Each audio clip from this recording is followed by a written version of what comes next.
My sister looked me in the eye on Christmas Eve and said, "This holiday isn't for losers." That was the moment I realized I wasn't family anymore, just their wallet. My name is Danielle Claiborne, and for as long as I can remember, I've been the dependable one. The sister who covered the missing check, the daughter who stepped in when bills came up short, the one who made sure Christmas looked perfect even when no one else lifted a finger. I thought that's what family meant, showing up, even when it cost you.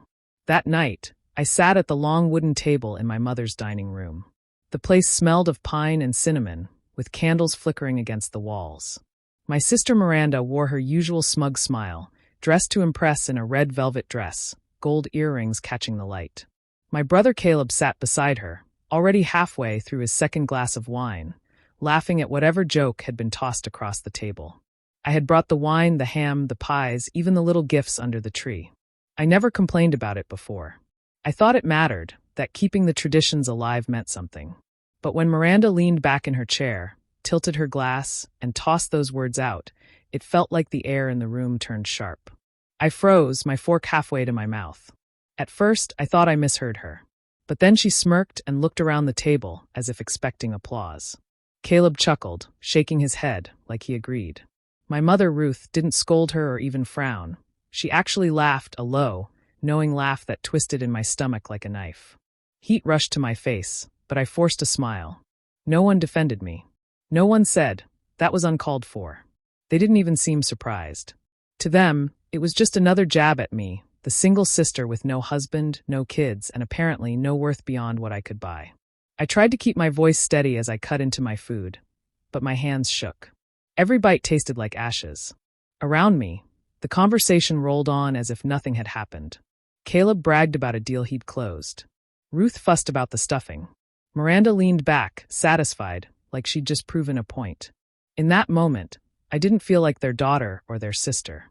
I felt like an outsider who had paid for her own seat at the table. The room felt smaller, colder, no matter how many candles burned. I wanted to leave, to walk out into the winter night and never look back. But I didn't. I sat there, silent, swallowing my shame with every bite. I knew something had shifted inside me. I couldn't pretend anymore. That Christmas was the night I realized they didn't see me as family. They saw me as the wallet they could laugh at when it suited them. And I knew I couldn't let it stay that way. Looking back, I can see that Christmas wasn't the first time they treated me that way. It had been happening for years. I had always been the one to step in, the one who carried the weight when everyone else fell short. At the time, I thought I was helping, but now I know they were only using me. When Miranda went off to college, she was given a decent allowance by our mom. She burned through it on clothes, nights out, and trips she didn't need to take. I remember the call clearly, her voice all sweet and desperate, telling me she couldn't buy her textbooks and would fail her classes without them. I transferred the money without hesitation, even though I had to stretch my own budget thin to make it happen. She promised she'd pay me back, but the subject never came up again. If I reminded her, she'd laugh and say, "Oh, come on, Danny, you know you've got it covered." Caleb was no different. He called me late one night after getting pulled over for drunk driving. His voice was shaking, and he said he needed money for a lawyer right away. I could hear the fear in him, and I thought if I didn't help, he'd ruin his future. So I paid. I wrote the check without telling a soul how much it hurt to see my savings disappear. Caleb never even thanked me properly. He brushed it off later, saying, "You're the reliable one. You always fix things." As if that was my role, not a choice. And then there was Mom. Ruth had a way of acting like she was helpless when it came to bills. One month she'd say she forgot about rent. Another time it was the electricity bill. She'd sigh, saying she hated to ask but didn't know what else to do. I would go to the grocery store and fill up a cart for her so she wouldn't have to worry. At first, it made me feel good, like I was keeping the family together. But after a while, I noticed something. She wasn't embarrassed, not even a little. She expected it. She'd smile as I set the bags down and say, "What would we do without you, Danielle?" But it never sounded like gratitude. It sounded like a script she'd been reciting for years. I told myself I did all of this out of love. I thought family was supposed to be about sacrifice. But when I really stop and think about it, I don't remember a single time they did the same for me. They didn't offer when I struggled with rent after my old car broke down. They didn't step up when I worked 2 jobs just to stay afloat. All they saw was someone they could lean on, someone who would always say yes. That's the part that hurts the most. It wasn't kindness they saw in me, it was obligation. They didn't appreciate the help. They expected it. And that's when I realized love shouldn't feel like a debt I could never pay off. The night carried on, and soon the plates were cleared away. Laughter and chatter filled the room as the server dropped the check on the end of the table. Everyone's eyes slid toward me like it was already decided. No one even pretended to reach for their wallet. My mother leaned back with a satisfied look, like this was the natural order of things. Caleb tapped the table with his glass and said, "You've got this, right, Danny? You make more than the rest of us combined." It wasn't a question. It was a statement. Miranda gave a little laugh, swirling the last of her wine. "Come on, Danielle. You don't have a husband, no kids, no real life to pay for. At least you can pick up the bill. That's your contribution." She said it so casually, like it was just a fact about me, not an insult. But it landed like a knife in my chest. I stared down at the leather folder sitting in the middle of the table. The number inside was more than I wanted to think about. My cheeks burned, and I could feel the tightness in my throat. I waited for anyone, to step in and say it wasn't fair, that maybe this time they could split it. But the silence told me everything. No one was going to step in. They were waiting for me to do what I always did. My first instinct was to argue, to point out that Miranda had spent money on her dress, that Caleb always seemed to have cash for beer and football bets, that Mom had a way of buying decorations while forgetting bills. The words almost slipped out, but then I stopped. I lifted my head, forced a smile, and nodded. "Sure," I said softly. I pulled out my card and set it down. My voice didn't shake, my hand didn't tremble. On the outside, I looked calm, almost agreeable. But inside, something shifted. The sting of Miranda's words burned deeper than before, and for the first time, I didn't just feel embarrassed, I felt done. Completely done. I let them laugh and talk as if nothing had happened, as if I hadn't just bought my way into their good graces again. I didn't argue. I didn't fight. I let the moment play out exactly the way they wanted. But under that quiet smile, I made a promise to myself. This would be the last time they used me. The last time I carried the weight while they sat back and enjoyed the show. They didn't know it yet, but Christmas dinner had just changed everything. After Christmas, I decided I was done.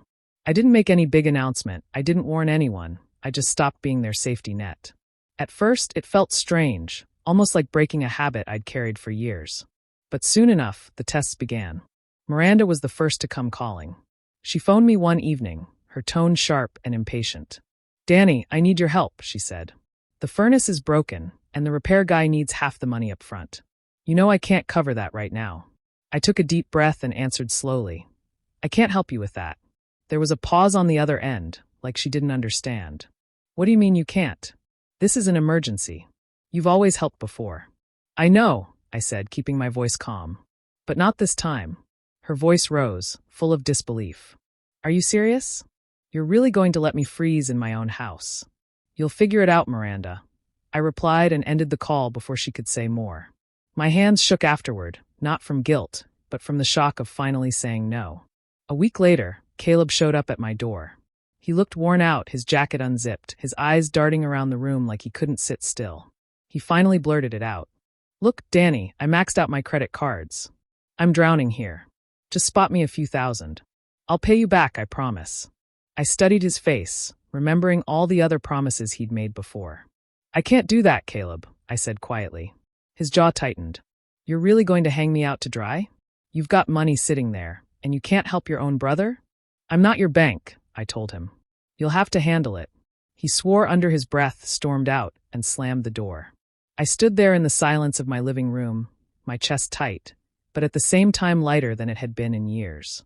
Then came Mom. Ruth didn't come angry, she came heavy with guilt. She sat at my kitchen table, folding and unfolding a napkin in her hands. "Danielle, this family has always leaned on each other," she began. "That's what we do. We take care of each other. You've been blessed, and it's your duty to share that blessing." I met her eyes. For once, I didn't shrink under the weight of her words. "You're right," I said evenly. "Family does take care of each other. It's time you all take care of each other now." The napkin slipped from her fingers. She stared at me like I'd just spoken in another language. But I didn't waver. The line had been drawn, and I wasn't stepping back over it. It didn't take long for the storm to hit. At first, there was silence, the kind that almost fooled me into thinking they'd accepted my decision. But then the calls started, sharper and louder than ever. Miranda's voice came first, dripping with anger. You've changed, Danielle. You're selfish. Bitter. Always playing the victim. Do you even hear yourself? Acting like you're some saint who's been wronged, when all you've done is throw money around. That doesn't make you special, it just makes you pathetic. She didn't even let me answer before hanging up, leaving me staring at the phone in disbelief. Not long after, Caleb showed up again. He didn't come with excuses this time. He came with rage. He shoved the door open, his face red and his words already flying. You think you're better than us now? You think cutting us off makes you strong? No, it makes you a traitor. You're abandoning your own family, Danielle. Who does that? What kind of person turns their back on blood?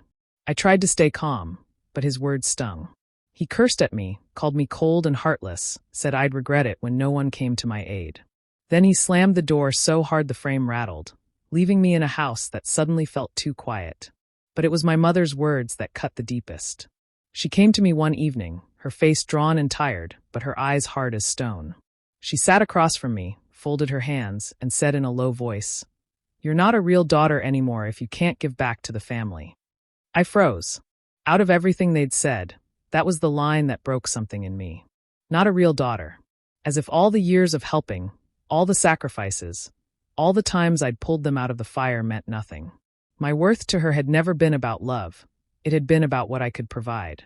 I wanted to argue, to shout, to remind her of the nights I stayed up worrying about them, the bills I paid without hesitation, the times I put them before myself.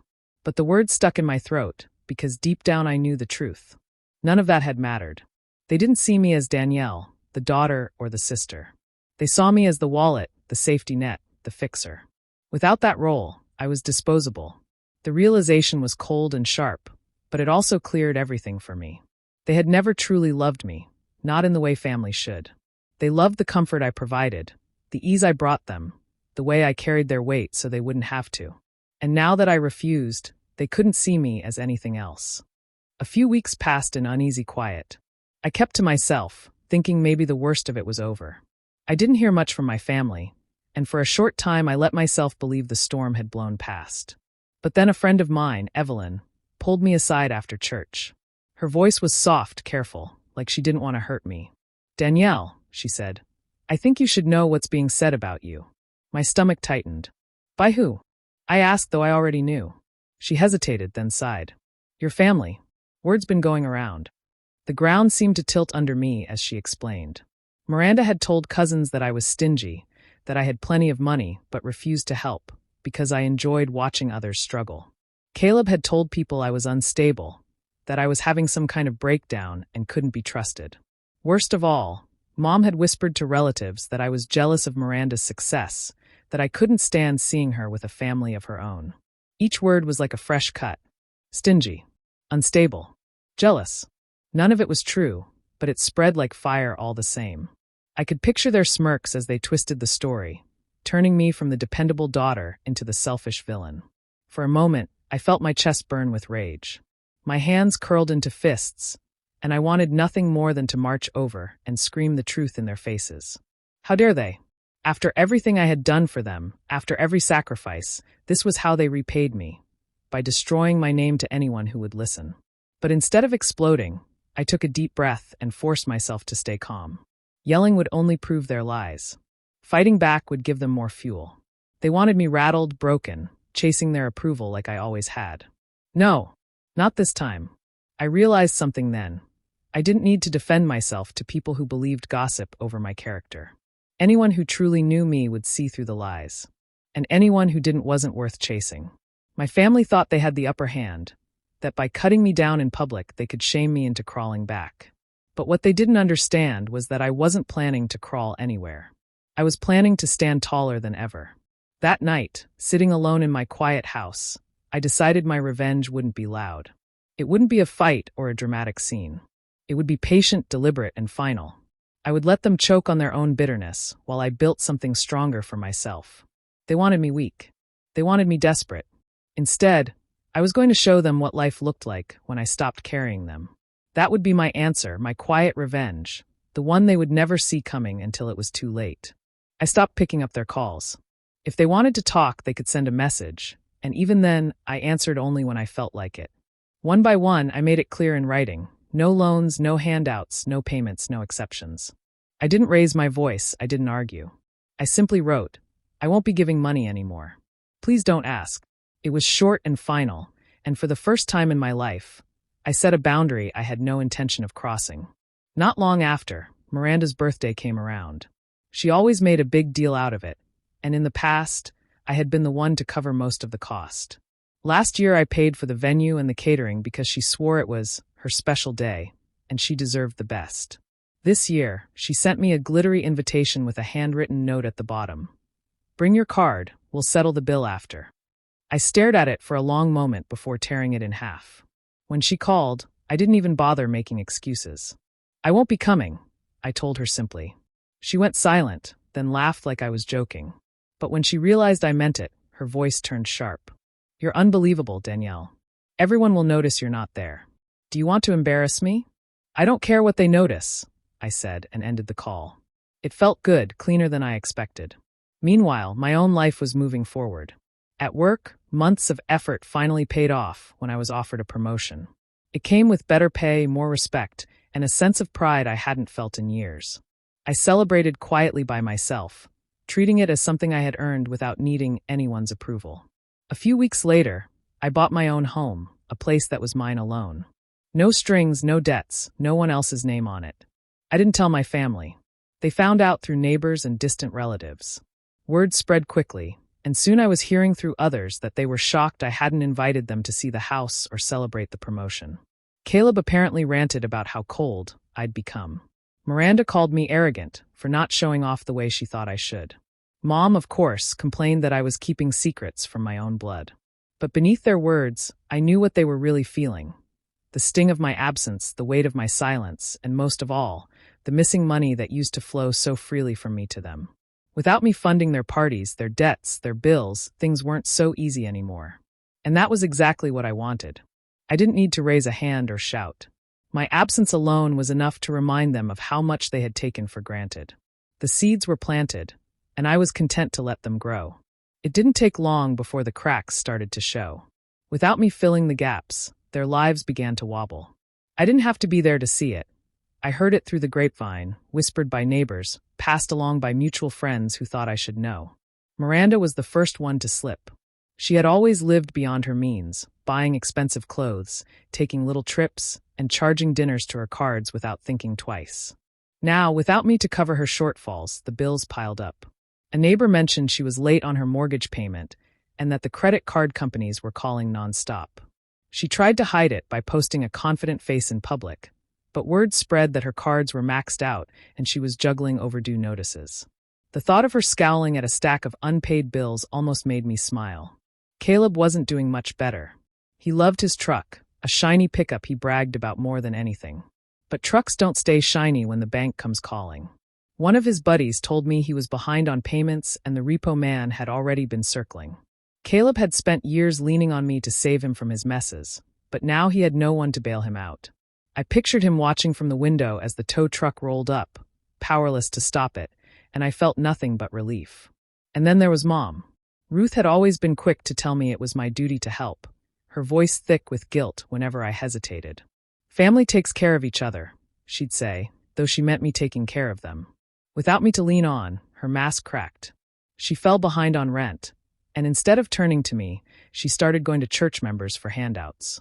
I heard she was walking from pew to pew, telling her story, hoping someone would take pity. Some helped at first, but even pity wears thin when it becomes a routine.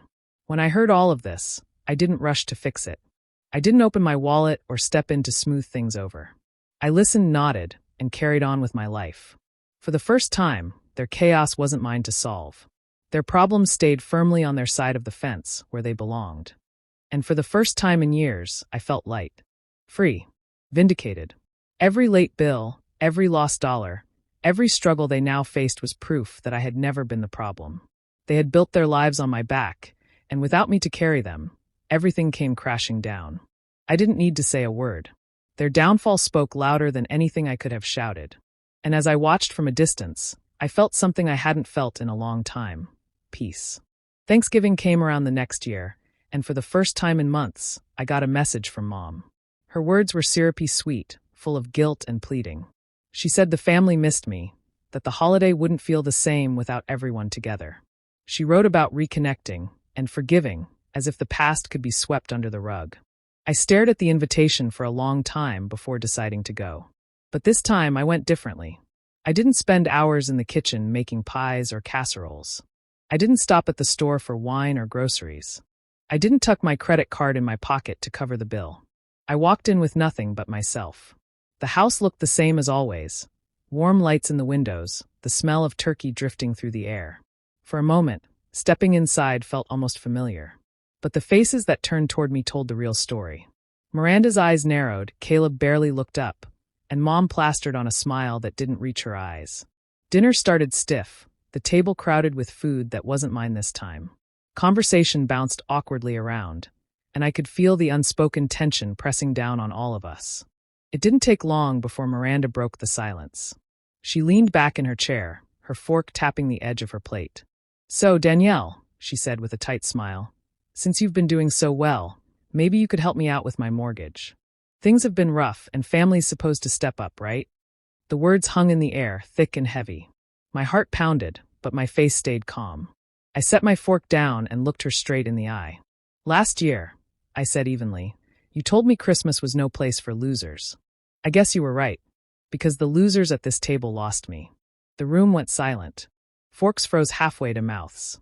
Caleb stared at me like he couldn't believe what I'd said. Miranda's face flushed deep red, her lips parting but no words coming out. Mom's smile vanished, and for once she had nothing to add. The silence stretched, broken only by the faint ticking of the clock on the wall. No one dared to laugh it off this time. No one had a comeback ready. My words landed harder than any money I had ever given them. I picked up my napkin, laid it neatly beside my plate, and stood. I didn't raise my voice, I didn't argue. I simply left them sitting there, staring at the empty spot where my wallet used to be.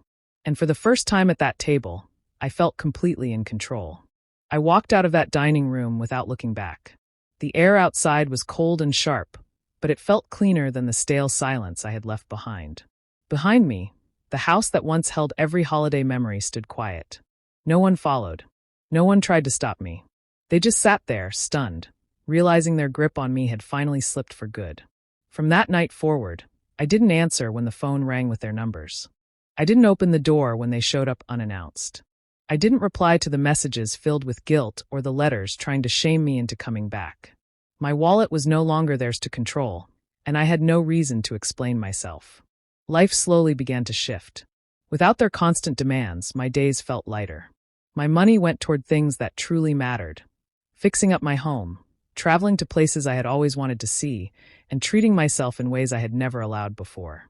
The stress that used to cling to me, the dread of the next request, was gone. I started to build connections with people who valued me for who I was, not for what I could give. Friends who invited me to dinner and insisted on splitting the check. Neighbors who offered a hand without expecting anything in return. Co-workers who celebrated my wins without resentment. Bit by bit, I formed a circle that felt more like family than the one I had been born into. There were moments when I thought about the past, holidays spent at that table, the years I had poured myself into holding everyone else up. But instead of regret, I felt clarity. I saw it for what it was, a one-sided arrangement where love was measured in dollars and appreciation vanished the second I stopped paying. My family tried now and then to pull me back in. A message about someone being sick, a voicemail about overdue bills, even a letter from my mother written in shaky handwriting about how a real daughter wouldn't turn away. I read them, set them aside, and carried on. Their words had no power anymore. I had finally learned that family isn't about who demands the most from you. It's about who stands with you, even when you have nothing to give. And I wasn't going to let myself be drained dry again. My sister once said Christmas was no place for losers. She was right. I'm no loser, and I finally stopped paying for the ones who are.